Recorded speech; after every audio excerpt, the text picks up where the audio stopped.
నా పేరు చెబుతూ ఉన్నాస్తో దృష్టి చెప్పకుండా వెళ్ళిపోయారు బజ్జు వెళ్ళాక చాలా సంపాదించాను. అమ్మా మరి ఆ సంపాదించిన మొత్తం ఏం చేశారే? అదేనా మన ఆలోచన జరిగిన పెద్ద పొరపాటు. ఏమిటది? ఆ రోజుల్లో నాకు డాక్టర్ సన్యాసింది వాడు. వాడేమో నై తప్పకుండా ఇచ్చేవాడు. పెద్ద కోటీసులు అప్పు చెప్పాడు. ఆయన ఎలా ఉన్నారు? అమెరికా ప్రెసిడెంట్ డొనాల్డ్ ట్రంప్ లాగా ఉండేవాడు. మొత్తాలు హాటు బూటు సూట్ వేసుకునేవాడు. గంటకు ఒక డ్రెస్ మార్చేవాడు. కట్టెలు పట్టి కట్టేవాడు కదా. ప్రతిరోజు నా దగ్గరికి వచ్చిపోతున్నాడు కానీ ₹1 ఎప్పుడు మొత్తం ఏమి డబ్బాయి నేను కోటీసుడే గంటకు డ్రెస్ మార్చుతావు కట్టిన బట్టి కట్టడు ₹1 ఎప్పుడు కూడా ఇవ్వడం ఏమిటని ఆయన గురించి ఊళ్ళో విచారిస్తున్నాం. అప్పుడు తెలిసింది అసలు వాడు ఫిక్స్డ్ షాప్ ఆపరేటర్ అంటే ఊళ్ళో గుడ్డలన్నీ వేసుకొని ఊపిరాడుకొని పోతే పనులు వాడికే పాల్పడ్డాను. ఆ ఉన్నప్పుడు పుట్టి పిసిని కొట్టిపోయింది. పైకి వాడికి అసలు ప్రార్థన వచ్చాల్సి వచ్చింది. ఆ ఉండాలి కనేవాడు శ్రీహరి నువ్వు త్రాగితే గాని నువ్వు తింటే గాని నువ్వు ముట్టుకుంటే గాని వండికేసి కూర్చునేవాడు. అందుకని ఏం చేశారు? ఏం లేదమ్మా ముందు 3 అంశాలు 3 అంశాలు అంటే ఏంటి? అంటే 90 అంటారు. 90 అంటే ఏమిటమ్మా? నీకు తెలియదు దానికి ఏది బాగలేదు. ఆ తర్వాత సీతాలు వచ్చిపోయింది. ఆ తర్వాత పేపర్ వచ్చింది. వాడు వదిలిపెట్టిపోయిన వాడి కోసం వేసుకుని త్రాగుడు మాత్రం వదిలిపెట్టుకోలేదు. సంపాదించిందంతా ఇలానే పోయింది. చూడమ్మా వయసులో ఎంత గడించను వార్ధక్యం వచ్చరికి కూడు గుడ్డలు ఉండదని మనకు కూడా మనకు శాపం ఉండదు కదా. ఆ సుబ్బమ్మ చెప్పిందా చెప్పిందా ఆ మీనాక్షి చెప్పిందా చెప్పిందా చెప్తారే. ఇప్పుడు ఆడమిగా ఉన్నదంటే మా కాలంలో నేను అబద్ధాలు చెప్పుకునేవాడు కదా. ఎవరో తెలుసుకుంటే ఎలా పట్టించుకునేవాడు.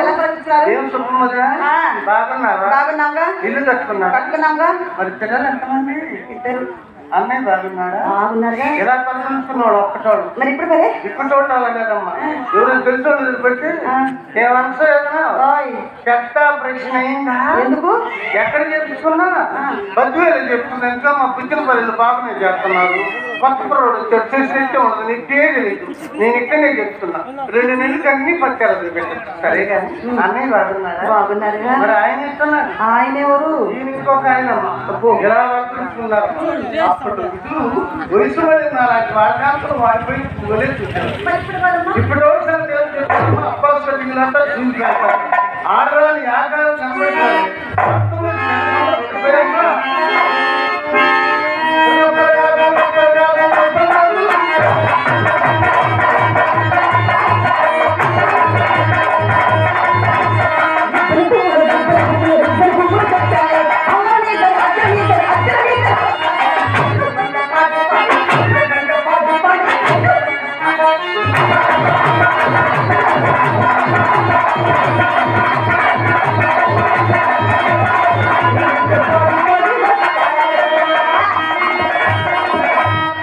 నా గర్భను పుట్టి నా పేరు సాధ్యం చేస్తావు. ఎంత తెలియగలదని ఇక్కడి నుంచి ఇట్టే కదిలిస్తున్నావు కానీ ఇక్కడి నుంచి ఇటు కదిలించుకోలేదుగా వాళ్ళే తెలియగలదని. కాబట్టి ఆ శాపం ఇప్పుడు అమలు వెళ్తాం. సరే కానీ ఇంకో అబ్బాయి ఇది ఆయన తీసుకొచ్చి నాకు ఇస్తున్నారు. నేను తీసుకొచ్చి మీకు ఇస్తాను కదా. ఆయన తీసుకొచ్చి ఈ ఊళ్ళో వస్త్రం తీసుకొచ్చిన చెరువులు ఈ ఊళ్ళో తెచ్చే యజ్ఞుడి వాడికి కేవలసిన చోటల్లో తెచ్చాడు. తెచ్చిన చోటల్లో పట్టణంలో పగనాలు తెచ్చాడు. ఇంతకు ముందండి సైకిల్ షాప్ ఉండేదాన్ని కాదన్నప్పుడు తెచ్చిచ్చాడు బాబాగారు. ఆ సైకిల్ షాప్ అయినా ఎలా వచ్చింది? ఈ ఊరు బ్యాంకు బ్రాహ్మణ మేనేజ్ చేశారు కదా. ఆయన కులం గోత్రం ఎలా కనుకున్నా ఉండవు. అయ్యా నీ కులమే నా కులం, నీ గోత్రం నా గోత్రం నా పడి కాదు మీద పోతా. ఇప్పుడు కులగా చూడనే ఉండదమ్మా. తెలిసి 5,000 వచ్చాట. ఈ 5,000 తీసుకొచ్చి 10 సైకిల్ ఇచ్చి సైకిల్ షాప్ ఇచ్చాడు. ఈ సభ తప్పులు తెలిసి సైకిల్ తీసుకొచ్చి ఇంకేం మిగిలింది? వాటి కాలు పంప ఒకటి మిగిలింది చేసి పట్టుకుంటున్నాడు. పంపేందుకమ్మా? పంపేందుకంటారు. నువ్వు పోయినా నేను పోయినా చివరికి చిత్రం పోయినా వాడు బలం పెద్దగా ఎదురు గాలి మొత్తం పడుతూ పగనాలు పెట్టాం. వాడికి ఎందరితో బుర్రతో పెట్టి బయటకు వద్దు లేదా నాకు క్షణాలు సెంటర్ నీ సంగతి నాకు తెలుసు కదమ్మా. నేడు రేపు చెప్పాను నీ ఊరకుండదే. ఏమిటమ్మా వచ్చిన విషయం మర్చిపోయాడు. ఏమిటి? ఆ పెద్ద చెట్టు గారు చేస్తే ఏమా ఆయన పోయారా? ఈయన పోయారా?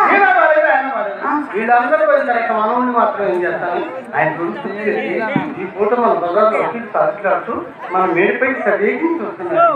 అమ్మా గొప్ప అయ్యో నా కర్మ, మన ఇళ్ళకి వచ్చే వాళ్ళందరూ దేవుడు దొబ్బొచ్చింది, జీవికైతే దొబ్బొచ్చిందాం. ఈసారి చెట్టు గారు వచ్చే కబురు చేస్తాను. ఆ మేడ పైన బాగా అలా కనిపించేది. ఎవరు కనిపించేది? నేనా? అమ్మా అదే